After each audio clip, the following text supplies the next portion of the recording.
Some wounds don't bleed, some wounds cut through generations. That's what investigators would later say about the crime that unfolded in a quiet Florida home on a humid summer evening. But at that moment there was only silence, thick, suffocating, and absolute. Michael stood frozen, his breath ragged, his hands slick with blood that wasn't his own. On the floor, Henry lay motionless, his chest torn open by the fury of a man who had just uncovered a truth too monstrous to live with. To the world, Michael was a decorated soldier, a man of discipline, a father of 4. But in the span of a few heartbeats, that image shattered. Not because of war, not because of an enemy overseas, but because of something far more intimate, a simple DNA test. At first, it was nothing more than a curiosity, a harmless kit, a way to trace his ancestry, to answer questions he never even knew he had. But when the results came back, they didn't connect him to Henry. His father, his supposed father, was nowhere in his genetic lineage. Confused, Michael confronted his family. His mother dismissed it, waving it off as a lab error. His wife, Emma, barely reacted at all, as if she had been expecting it. But there was something else, something unspoken in the way they looked at him. A quiet tension, a fear not for his confusion, but of what he might find if he kept digging. And so he did. At first, it was just late nights on his laptop, cross-referencing records, chasing down possibilities. But soon, research turned into obsession. Restless nights turned into paranoia. And then the whispers started, strange, anonymous messages warning him to stop. A nagging feeling that he wasn't uncovering a mistake, but a carefully buried secret. What Michael didn't know, what he couldn't even imagine, was that his search for answers would lead him somewhere far darker than he ever thought possible. Because Henry wasn't just not his father, he was something much, much worse. The DNA test result wasn't just a mistake, it was the first sign of betrayal. At first, Michael tried to rationalize it. Lab errors happened, data could be corrupted, but something about the result gnawed at him, like a loose thread begging to be pulled. The more he tried to ignore it, the more it lingered in his mind, refusing to let go. Henry wasn't his biological father. That fact alone should have been shocking enough. But what disturbed him more was the way his family reacted. When Michael confronted his mother, she barely hesitated before brushing it off. She told him not to dwell on it, that it didn't change anything, that blood didn't define family. Her words were smooth, practiced even. But there was something in her eyes, a flicker of something she was trying to hide. He knew his mother well. He knew when she was lying. Emma, his wife, was even more unsettling. When he told her, she didn't look confused. She didn't even seem surprised. She just sighed, like she had been waiting for this moment, waiting for the truth to catch up with them. That night, Michael lay awake beside her, staring at the ceiling, his mind racing. If Emma knew, if his mother knew, who else had been keeping secrets from him? And more importantly, why? Michael's life had been built on discipline and certainty. As a soldier, he had been trained to trust the chain of command, to rely on structure. But now, that foundation was cracking. He felt untethered, as if the world around him had shifted slightly, just enough to make everything feel wrong.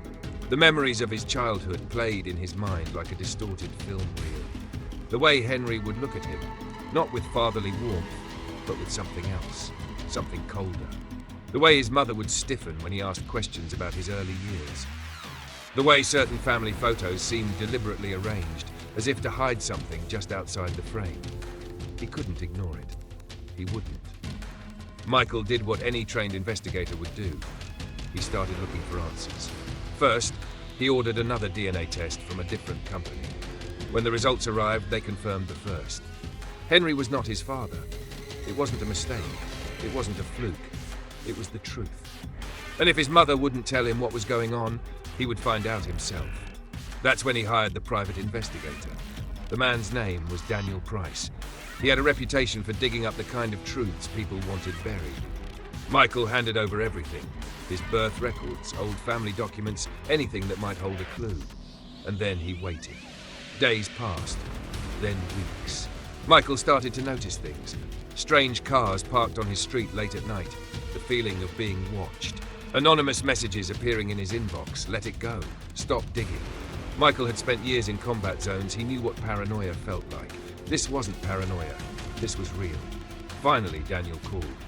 His voice was different this time, sharper, urgent. He told Michael they needed to meet in person. No phone calls, no emails, just face-to-face. When Michael arrived at the investigator's office, Daniel was sitting at his desk, a folder in front of him. He looked up, studying Michael carefully, as if measuring whether he was ready for what came next. Then, after a long silence, he slid the folder across the desk and said, "Your real father, he might not be a stranger." Michael felt his stomach drop. He reached for the folder, but Daniel placed a hand over it, stopping him. "Before you open that," he said, "you might want to sit down." Michael didn't sit. He couldn't. His hands trembled as he flipped the folder open, his eyes scanning the documents inside. Birth records, handwritten notes, old, faded photographs. And then he saw it. A name. A connection so twisted, so impossible, that for a moment the room seemed to tilt around him. His real father wasn't some stranger. It was Henry. His own father had secretly fathered his children. Michael's breath caught in his throat, his mind reeled. A sickness spread through him, thick and suffocating. He had spent his whole life believing Henry was just a strict, distant man. Now he understood the truth. Henry hadn't just been keeping secrets, he had been building a life on a lie so monstrous, so unfathomable that it shattered everything Michael thought he knew. A single thought rose in his mind, clear and undeniable. Henry had to pay. But first, Michael needed answers. Real answers. The kind that could only come from the man himself. He closed the folder, his grip tightening around the edges. His heartbeat pounded in his ears. He looked up at Daniel, who was watching him carefully, waiting for his reaction. Michael's voice was steady, but there was something different in it now. Something cold. Where is he? Michael's life was a lie, but the truth was far worse than he ever could have imagined. The investigator's words hung in the air, heavy and suffocating. Henry wasn't just not his father. He was something much worse. The weight of that revelation settled deep in Michael's chest, constricting his breath, tightening like a vice around his thoughts. At first, the words didn't make sense.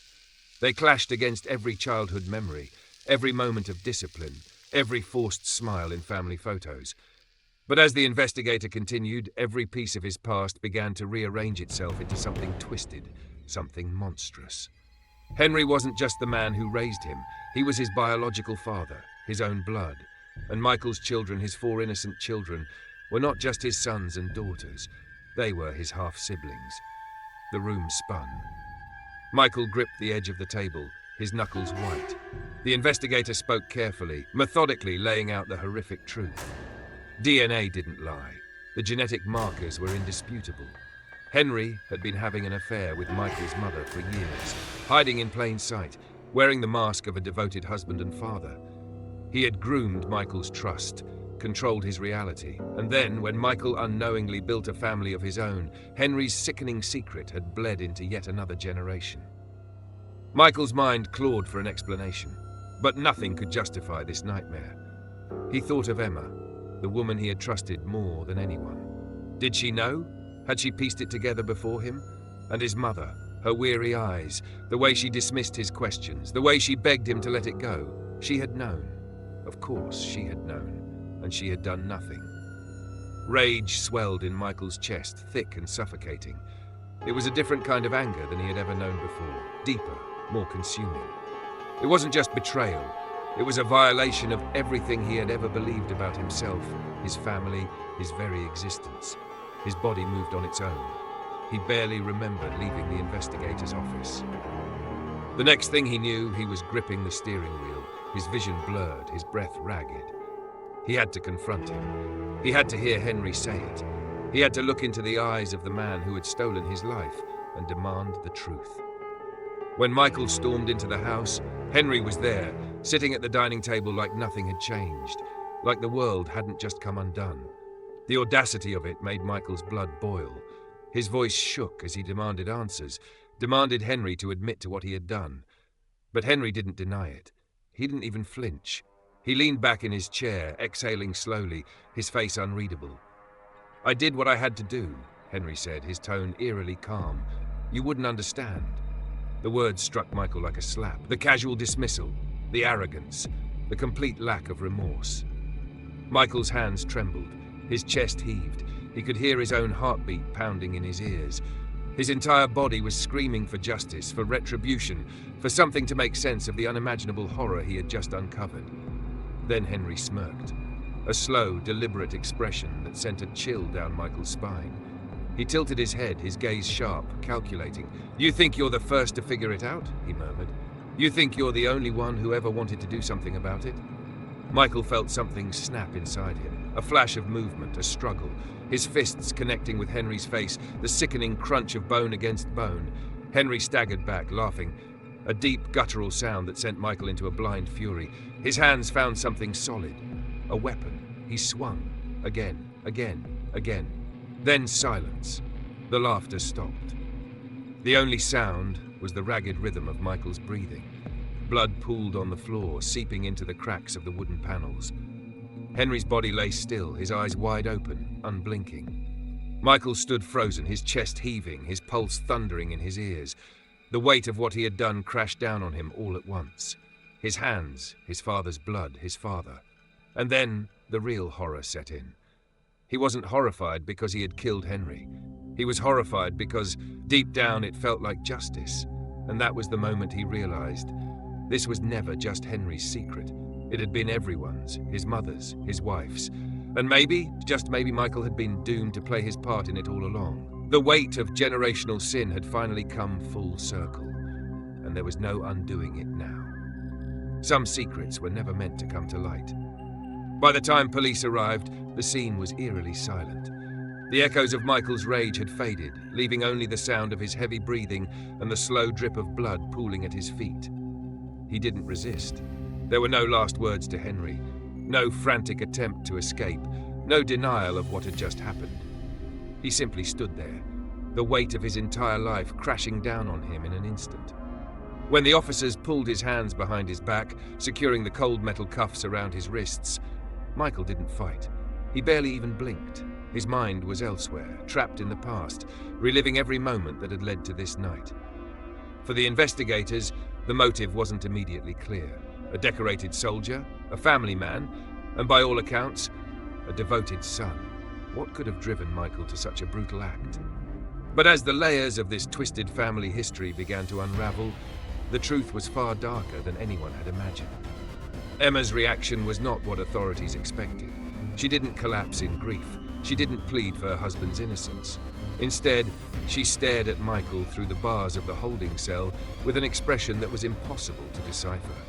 Relief? Guilt? Perhaps both. The woman who had once shared his bed, who had carried his children, now carried a secret of her own. One she had known for years but had buried beneath a carefully constructed lie. Michael's mother, Margaret, was even harder to read. As the details of the case unfolded, she remained composed, her face a mask of quiet devastation. But behind that mask, there was something else, a deep, unspoken shame. She had spent decades protecting a monster, burying the truth in the hopes that it would never surface. But secrets don't stay buried forever. They fester, they grow, and when they finally claw their way into the light, they destroy everything in their path. The trial was swift, but the revelations were slow and excruciating. Piece by piece, the prosecution laid out the disturbing truth. Henry had fathered not only Michael, but also Michael's 4 children. The DNA evidence was irrefutable. Every uncomfortable glance, every hushed conversation that Michael had once dismissed as paranoia, now formed a pattern too horrific to ignore. Henry had manipulated his own son into unknowingly raising his own siblings as his children. The betrayal was absolute. The defense painted a picture of a man pushed beyond the limits of human endurance, a man whose entire world had crumbled in the span of days. They argued that this was not cold-blooded murder, but the inevitable breaking point of a lifetime of deception. The jury listened, their faces grim, their silence heavy with the burden of the truth. When the verdict came, it was met with quiet resignation. Michael was found guilty, sentenced to life without the possibility of parole. No outbursts, no dramatic displays, just the dull final hammer of justice sealing his fate. But was it justice? Or was Michael just another victim in a cycle of generational trauma, condemned for acting on the very rage that had been simmering beneath his life for years? In the days that followed, the world moved on. The media frenzy faded. The headlines shifted to the next tragedy, but for those left behind, the scars remained. Emma never spoke publicly about the case. Margaret withdrew from the world entirely, carrying the weight of her silence to the grave. The children, Michael's children, Henry's children, grew up under the shadow of a past they would never fully understand. And Michael? He sat in a cell, staring at the same four walls, his mind looping through the same unanswerable questions. What if he had never taken that DNA test? What if the truth had never come out? Would he still be playing the role of devoted husband, loving father, dutiful son? Would the lie have been easier to live with than the truth? Some wounds don't bleed. Some wounds cut through generations. Please subscribe now. The next chapter won't just keep you on the edge of your seat. It's the one you'll need to hear most. Don't miss out on gripping, thought-provoking stories that uncover truths, inspire change, and demand to be told. Hit that subscribe button today and join a community that thrives on powerful narratives, because the best is yet to come, and you won't want to miss a moment.